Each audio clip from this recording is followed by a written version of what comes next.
All right, let's get straight into the high-yield joint pain and arthritis algorithms for Step 2 CK. We're focusing strictly on the next best step logic, diagnostic criteria, and management that you're going to need to quickly recognize on the wards in the exam.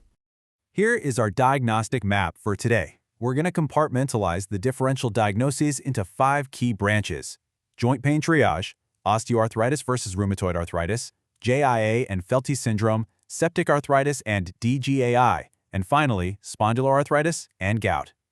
Section 1. Joint pain triage. Okay, let's dive into this. The absolute first thing you have to establish in any joint pain vignette is the triage profile. You've got to decide, is this traumatic or non-traumatic? Is it monoarticular or polyarticular? Acute or chronic? And, crucially, can the patient bear weight? Infectious pain, for instance, is typically acute, constant, severe, and non-weight-bearing. Then, you need to differentiate inflammatory from mechanical pain. Inflammatory rheumatologic pain is constant and classically worse in the morning or right after rest. Mechanical pain is the exact opposite. It worsens with activity and actually improves with rest.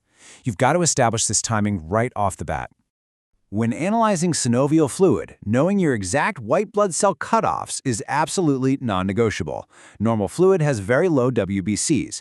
Non-inflammatory fluid, like what you'd see in osteoarthritis, stays under 2,000 WBCs with lower PMNs. Now, inflammatory fluid, seen in crystal arthropathies or rheumatoid arthritis, jumps higher, often with more than 50% PMNs. But here is the massive red flag. Infectious septic fluid features incredibly high WBCs, usually well over 50,000, and often exceeds 80 to 90% PMNs. Listen, if infection is even a remote possibility, you must immediately send a gram stain, culture, and crystal analysis.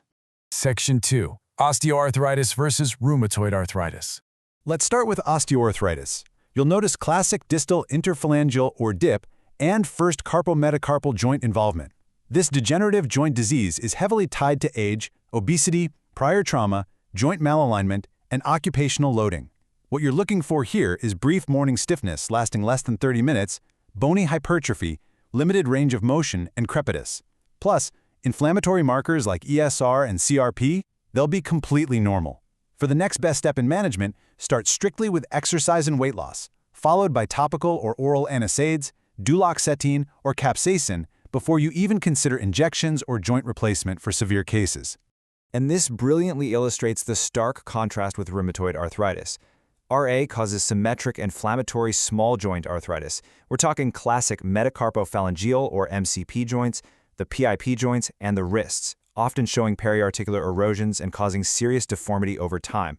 The morning stiffness here is prolonged, lasting way beyond 30 minutes. When it comes to diagnostic markers, remember that anti-CCP is highly specific, whereas rheumatoid factor is much less specific. Now, RA doesn't just stay in the joints. You need to rapidly identify its systemic risks on the exam. We're talking extra-articular findings like fibrotic lung disease, cardiovascular atherosclerosis and vasculitis, rheumatoid nodules, anemia, and an increased risk of osteopenia or osteoporosis. For step-up therapy, methotrexate is your core disease-modifying agent. Always administer it with folate.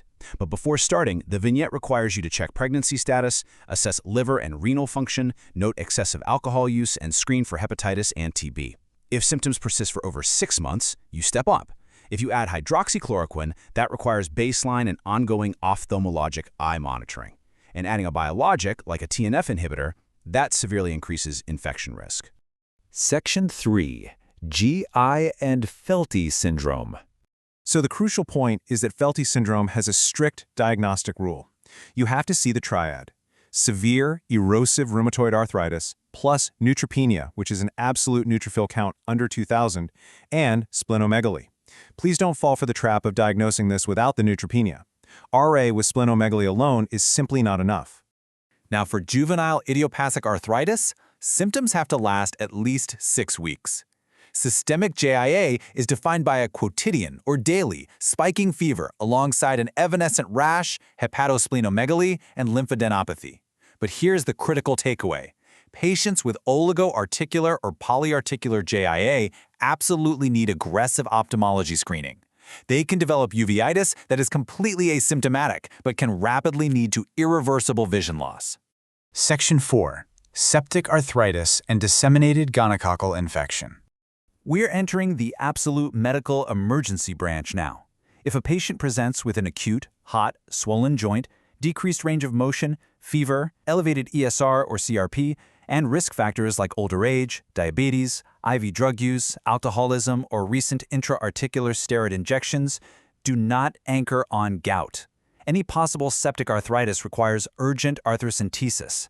And remember, finding crystals does not exclude a simultaneous infection.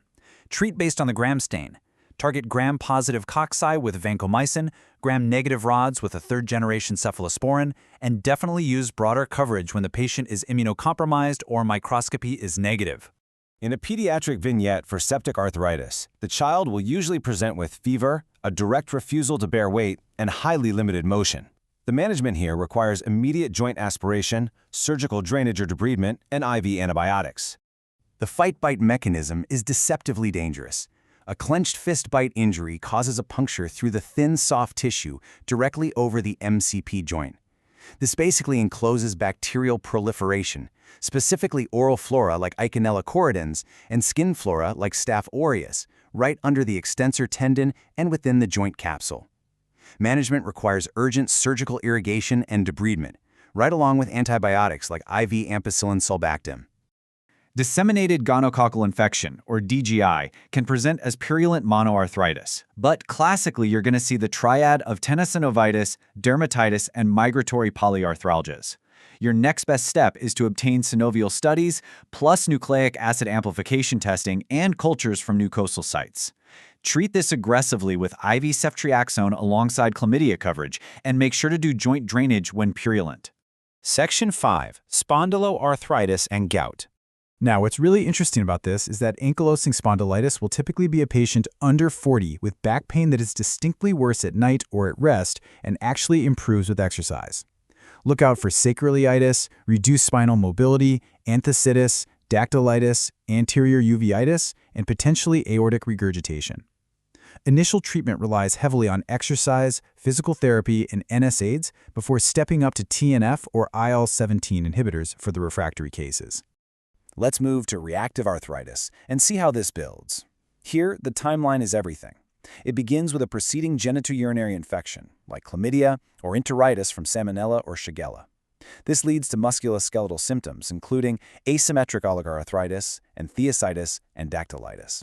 And finally, look for those extra-articular symptoms arriving: conjunctivitis, anterior uveitis, urethritis, painless oral ulcers, or keratoderma blenurogicum. Finally, gout. This presents as an abrupt monoarthritis flare, usually peaking within 12 to 24 hours.